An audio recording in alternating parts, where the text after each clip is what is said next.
go. Am I okay to start? Pardon me? Am I okay to? Yeah, you're ready to go.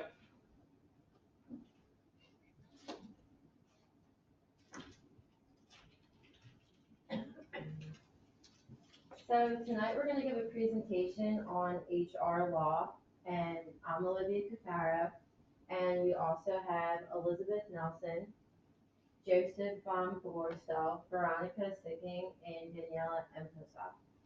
And we're going to do a presentation on why it's important and why we need it. So each person's going to go over something a little bit different. So the breakdown for that is general law, and that's the Civil Rights Act. We have discrimination in the workplace, FMLA, Title IX and other harassments, and the ADA laws and the Equal Pay Act. So first, it's important to know what exactly law is. And the pretty main concept of law is it's a rule that's a specific thing that people have to follow in a place, in a country, or a community. And if it's not followed, it's going to result in different penalties or charges.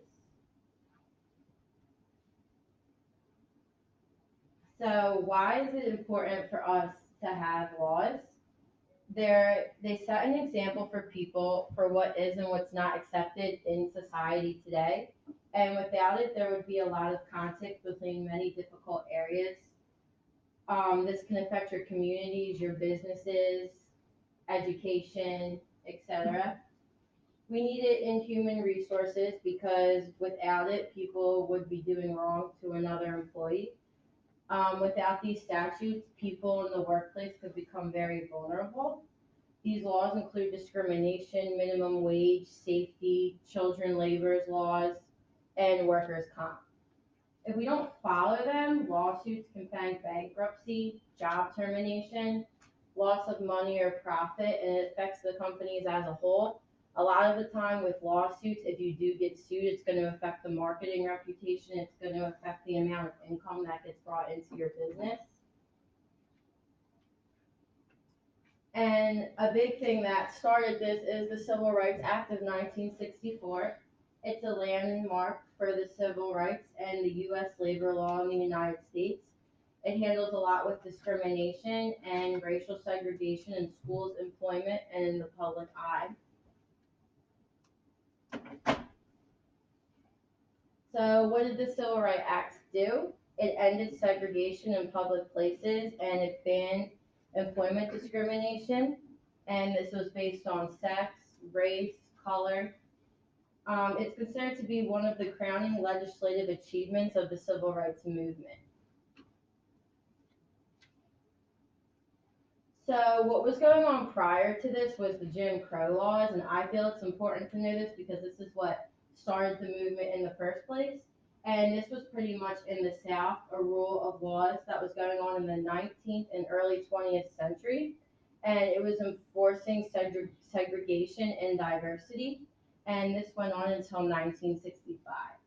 And some examples of that were segregation in public schools, beaches, parks. African Americans had to use different water fountains and restrooms. This affected public transportation as well. So what started the Civil Rights Act was in December of 1955, Rosa Parks, an Afro-American woman, she was arrested. She refused to move to the back of the bus, and this happened in Montgomery, Alabama. And a lot of people probably learned about that in history when they were little. Martin Luther King helped start and lead the Civil Rights Act. He was a minister and an activist, and he was the visible spokesperson and leader of the civil rights movement from 1954 up until his death in 68. Along with that, he had help from another figure, and that was Roy Wilkins, and he was an activist in the civil rights movement from the 1930s to the 1970s. He was the most notable role in leadership in the National Association for the Advancement of Colored People. Our president at the time was Lyndon Johnson prior to John F. Kennedy's assassination, and he is the one who signed the Civil Rights Act of 1964. He did have a couple supporters during that. He had Hubert Humphrey as well as Everett Dirksen. I'm sorry if I pronounced that wrong. What was accomplished during this movement was there was more legal rights for African Americans, and it made a less racist society, and it tried to bring together the community. Before the movement, segregation and discrimination were a legal thing.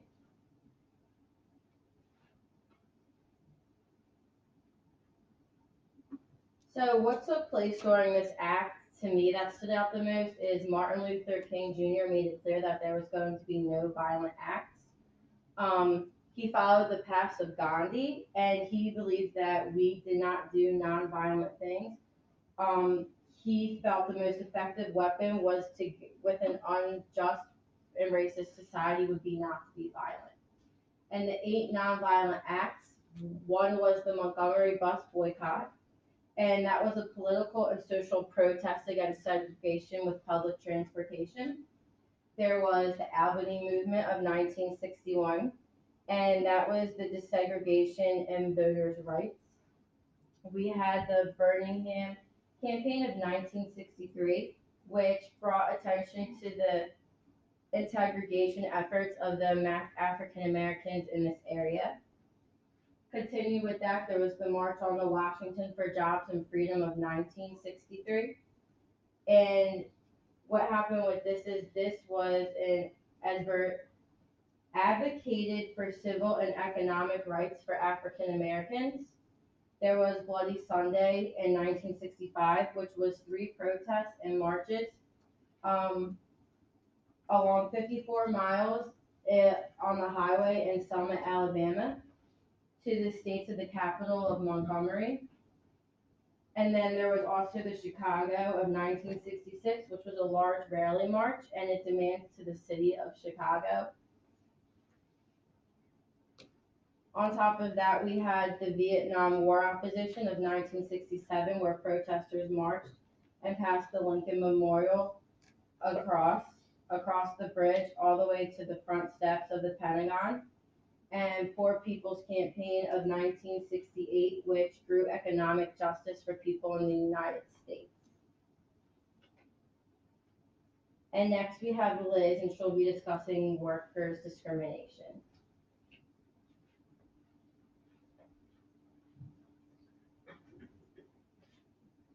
So I'm going to be talking about the different types of workplace discrimination. Workplace discrimination is unfair treatment of employees based on prejudices.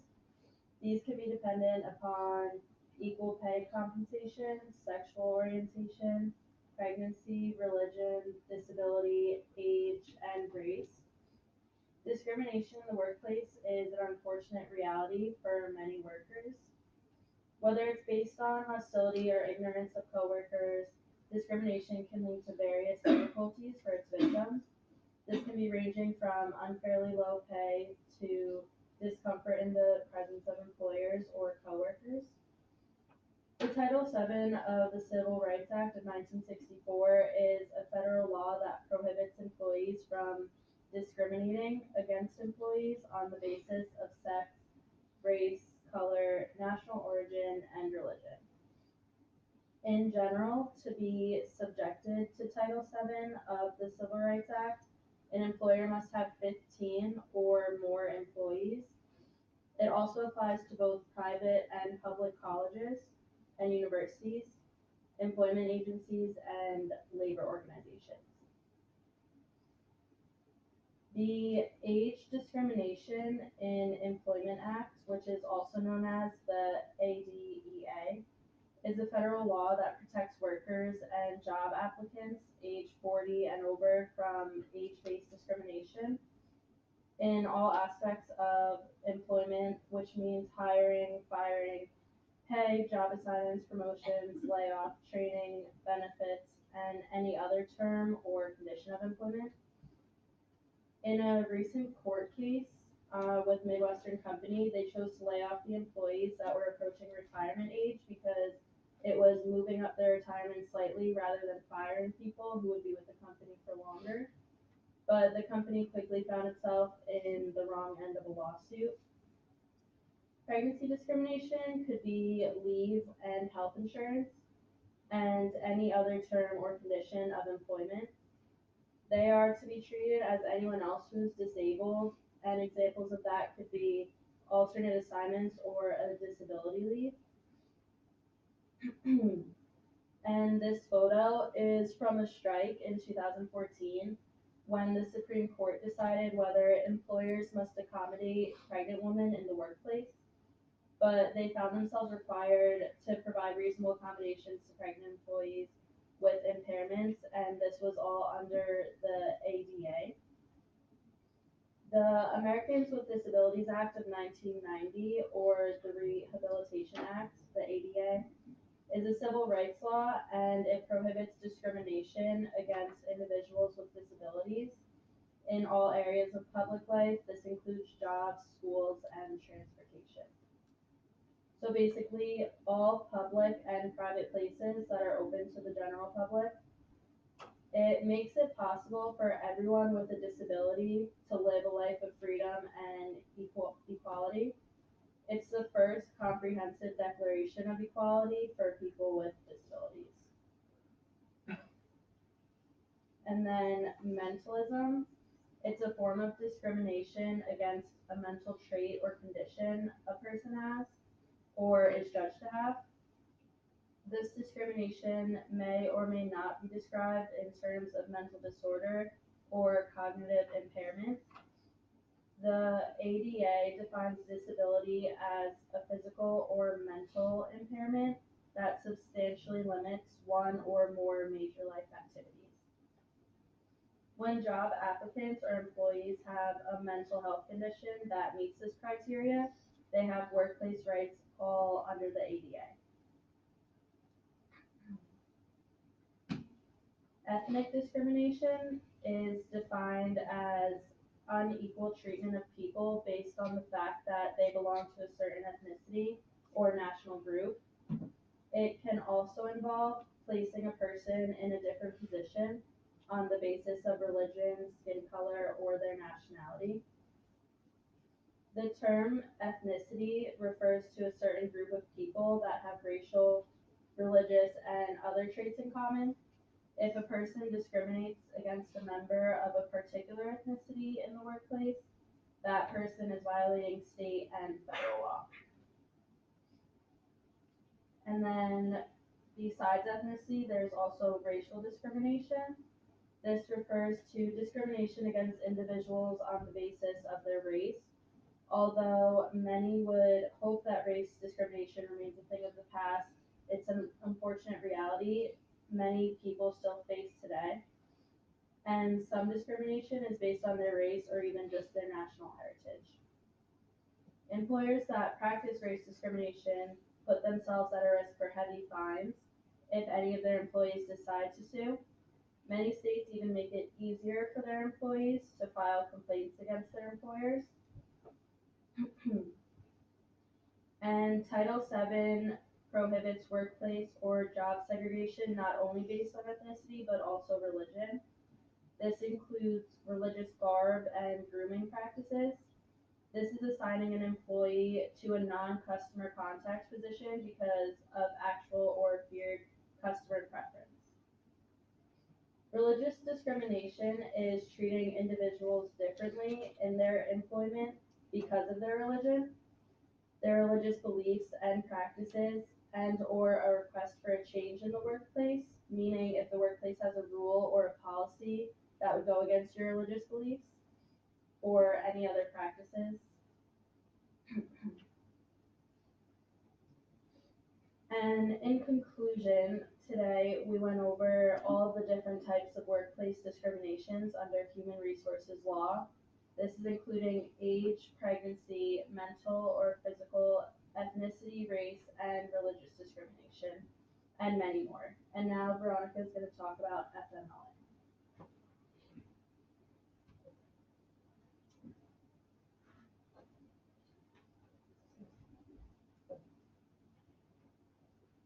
Okay, so hi guys, my name is Veronica. I'm going to be talking about the Family and Medical Leave Act, also known as FMLA. FMLA provides employees with unpaid leave for specified medical and family reasons.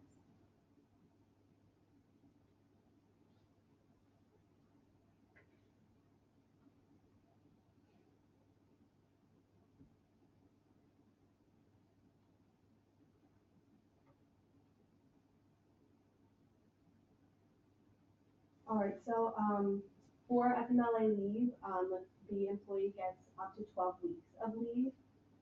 This doesn't have to be consecutive, but the employee has to have worked for the organization for a total of 12 months. Um, and a total of 1,250 hours at least. So there are only certain organizations that require this FMLA, and the organizations have to have at least 50 or more employees that work there, and those employees have to live within 75 miles of the organization.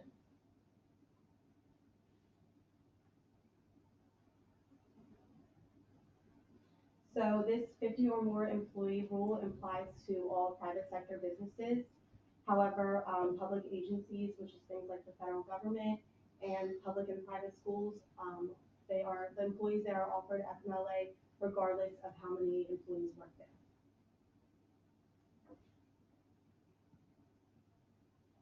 So upon the employee's return to their job from FMLA leave, they are either restored to the job that they had before they left, or they are given an equivalent job. And during the leave, they are eligible to keep their employer offered healthcare coverage.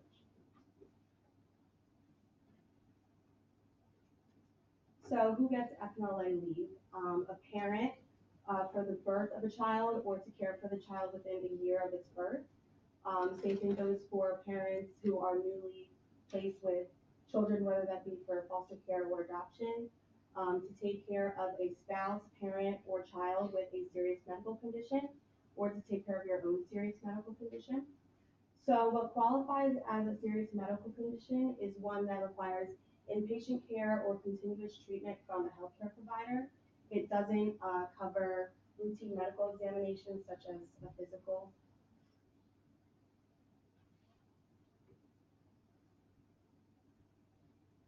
So sometimes if you're taking leave for a serious medical condition, you will be required to fill out a medical certification. Your employer will let you know that if it is needed, but part of the medical certification has to be filled out by your healthcare provider.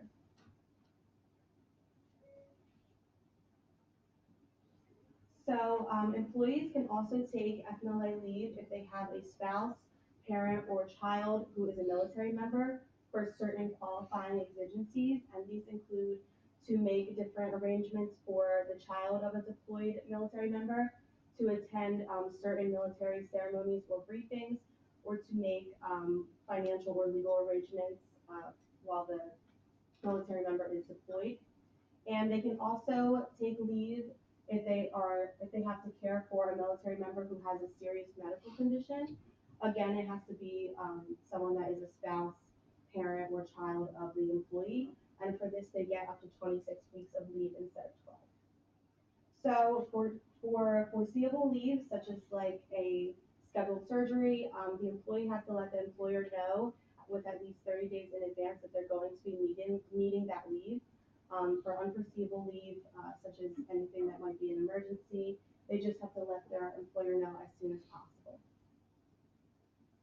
So all organizations that are required to offer employees FMLA must display a poster such as the one you guys see up there in their organization, and it just goes through all the different rights and rules under the FMLA, and they should also include a little bit about it in their employee handbook. So there are certain employees such as key employees, and these are usually within the top 10% of wage earners in the organization. They're usually salaried employees, and these employees are really vital to the organization. And because of that, they may be denied leave if the company can prove that they will suffer severe economic damage upon their leaving. So it is the employee's responsibility to, if they need FMLA leave, to request it either in person or in writing by letting their employer know. And they should provide enough information to their employer so that their employer can make a decision on whether or not they're eligible for that leave. So once the employer makes the decision, they have to fill out an eligibility notice. And this eligibility notice will notify the employee about whether or not they have been approved or denied this leave.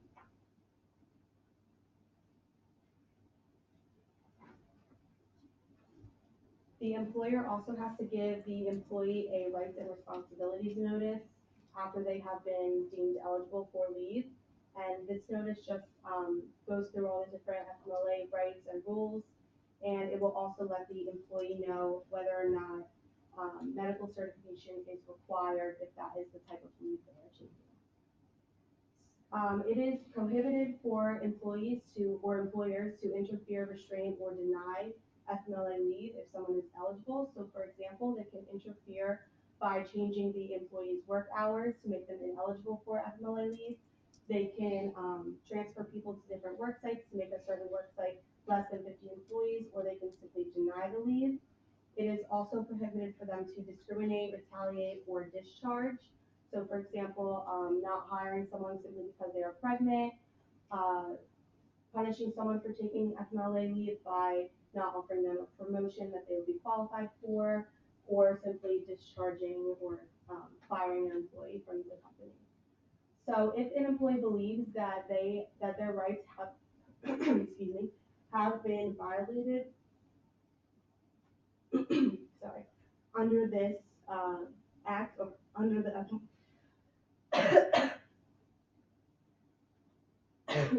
sorry, under FMLA, they can file a complaint to the Wage and Hour Division, and the Wage and Hour Division is responsible for overseeing all the laws of FMLA. So I personally have never worked for an organization that offered FMLA, nor have I had to use FMLA leave. But I did have an internship over the summer at Human Reso in Cherry Hill, and I learned a lot about it there. So next up, we're going to be having Daniela, who's going to be talking about ADA laws and the Equal Pay Act. Is that John's organization, Humarisco? Mm-hmm. Yes. No. Hi everyone. My name is Daniela, obviously, as you can see. I'll be speaking about the Americans with Disabilities Act, also known as ADA, and the Equal Pay Act, also known as EPA. In the following slides, you'll learn more about the purpose of these laws and why they're needed in the workforce.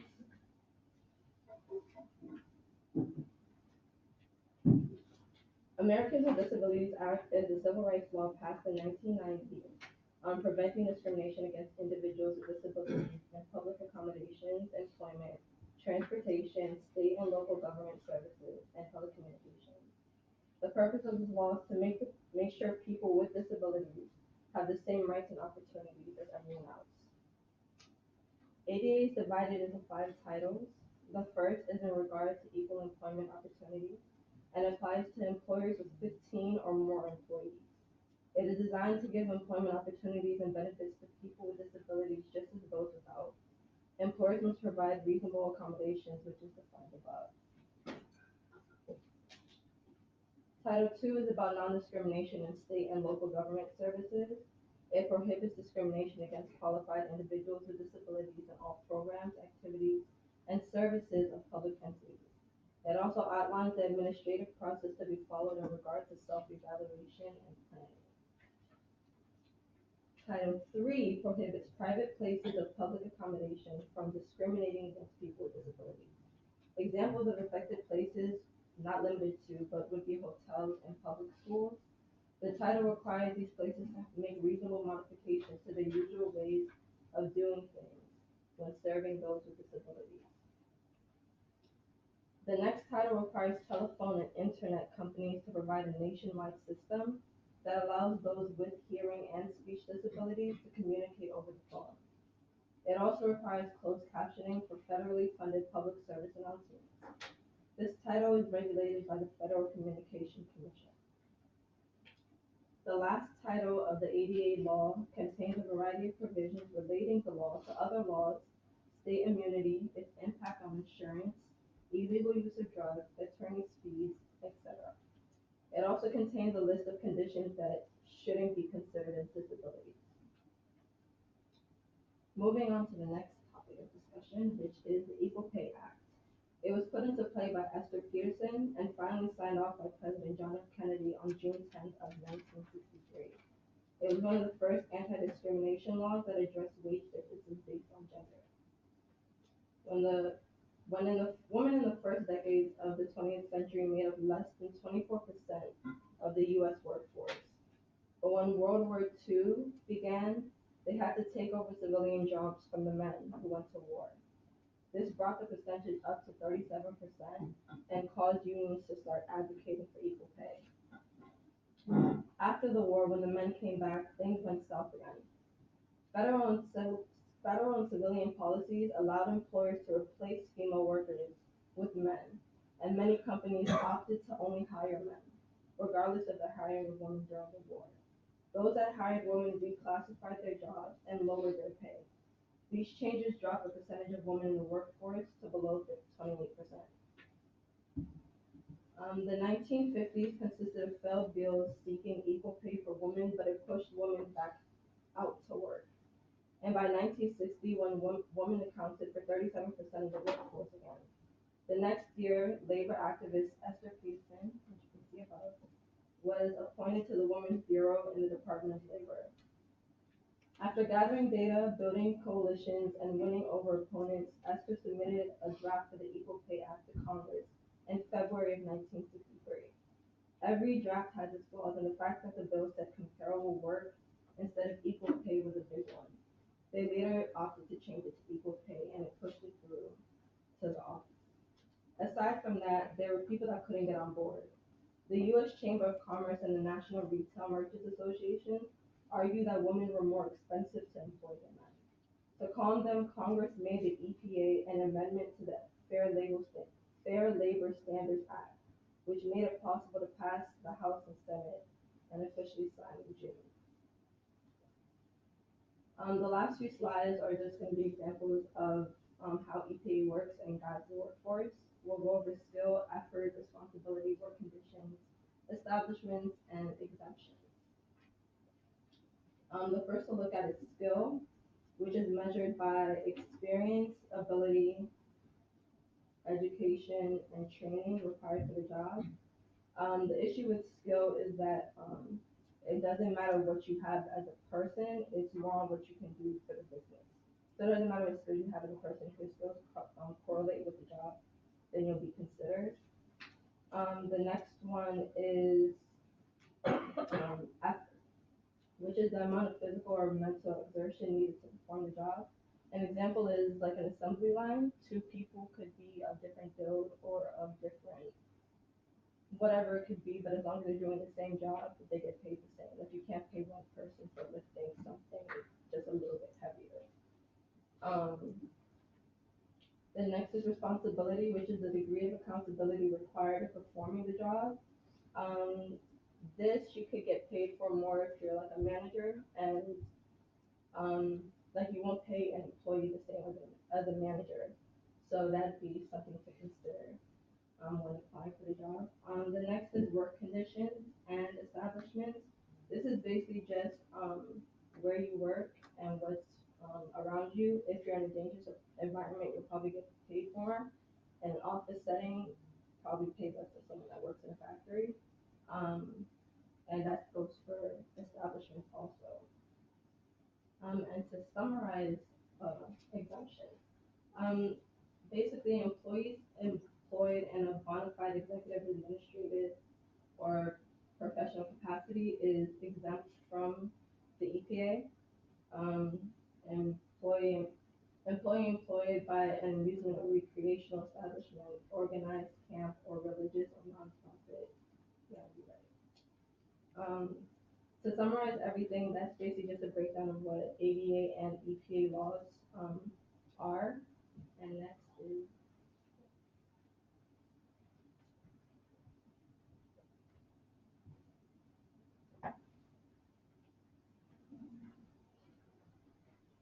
So I'm Joseph Ambrose, and I'll be talking about discrimination and harassment, not only in the workplace, but in college and everyday life also.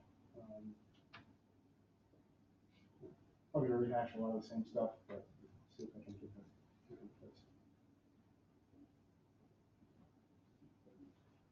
Yeah, so I decided to choose this topic because it's extremely relevant today with all that's been going on recently, and being the only guy in the group, I can put a different perspective on it than everyone else. And in addition, I am also a member of a fraternity on campus, which carries a negative stigma as being a breeding ground for sexual harassment and predatory behavior.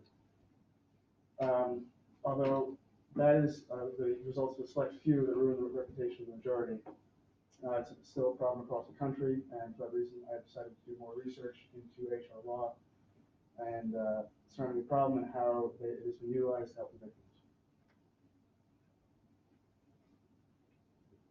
So, as you saw on the hunting ground, many assaults on campuses across the country were not being reported or not being dealt with after reporting. So in response to this, the victims and their allies had to find other ways to seek justice, and they found that in Title IX.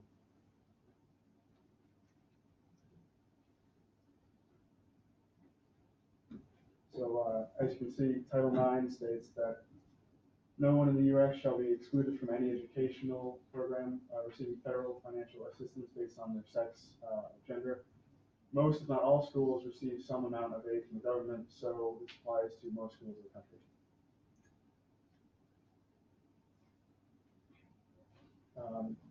How to assist victims of sexual assault when the school or traditional law enforcement fails them is that leaving their assailant on campus makes it a hostile environment for the survivor and does not give them an equal opportunity to an education.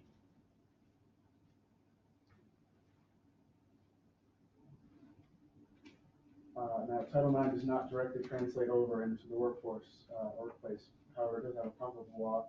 This is Title VII of the Civil Rights Act of 1964 and is enforced by the Equal Employment Opportunity Commission. Title VII prohibits the employment discrimination of anyone based on race, color, religion, sex, and national origin. This means that employers must hire in a fair way and provide a safe workplace for all. Those of all genders, races, and religions. Title VII has a clause regarding harassment that states conduct that creates a work environment that is intimidating, hostile, or offensive to reasonable people is in violation of the Civil Rights Act of 1964 and is not limited to harassment of the same or opposite gender. So we've seen this become more and more of an issue today with the rise of the Me Too movement, where people in power have been abusing that power to coerce people below them to have sexual relations with them for promotion or to avoid being fired. High-profile cases we've seen come to light have been such as those like Harvey Weinstein and Louis C.K. You see who made that Hunting Ground movie? Mhm. Harvey Weinstein. Did you really? Yeah. That's Right? really ironic. Uh-huh. So harassment is not always sexual in nature. It does not have to be a direct victim either. It can be anyone affected by the offensive conduct, and the employer is immediately liable for that conduct. An employer can avoid liability if they prove that not only they took immediate corrective and preventative measures to stop harassment, but also that the employee failed to make use of the corrective or preventative measures offered by the employer, which is usually going to be human resources department. Title VII is not just utilized for harassment and sexual discrimination. It also covers discrimination of all types, whether it's intentional or not. No person can not be hired or turned down for promotion solely based on their religion, race, color, age, or sex.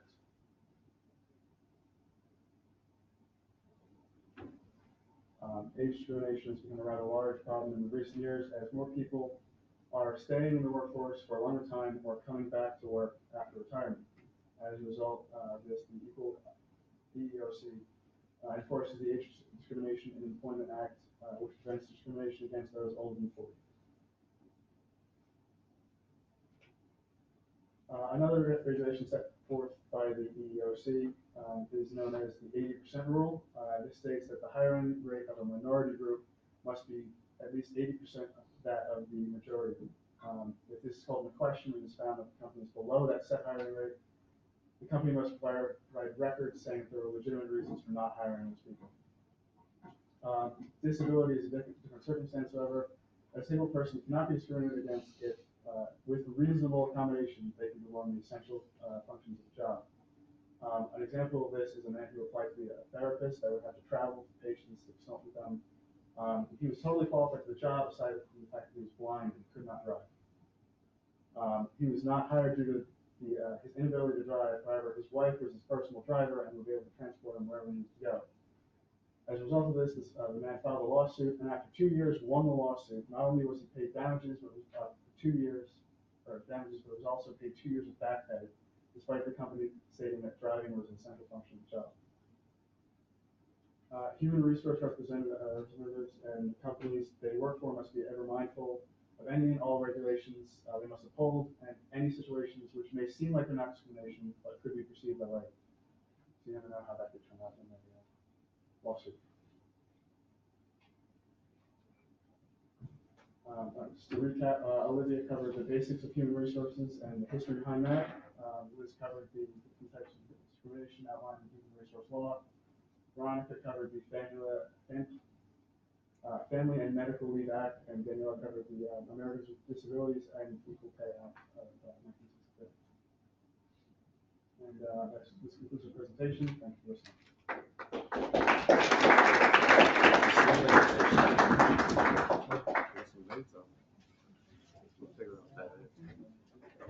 Derek, you really not have a date with you guys yet? Not yet. So there's like two. Not tonight, but not yet. Yeah, you were worried that I was gonna get you again tonight. There's only 2 classes left. The 4th and the 11th, right? What you talking about? Okay. So the 4th, the benefits group is going. And the 11th, the motivation group is going. Show me the benefits group. And show me the motivation group. Okay. Do you guys have a preference in one of those 2 nights? The last possible day. Okay. That'll work.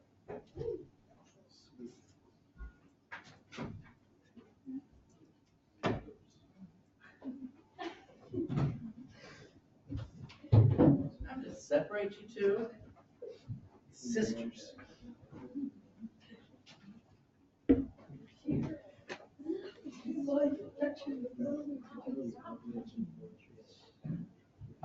Don't look at me.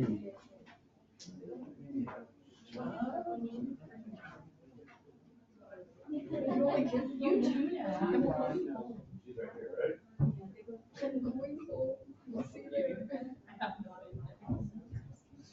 You could hold them, but.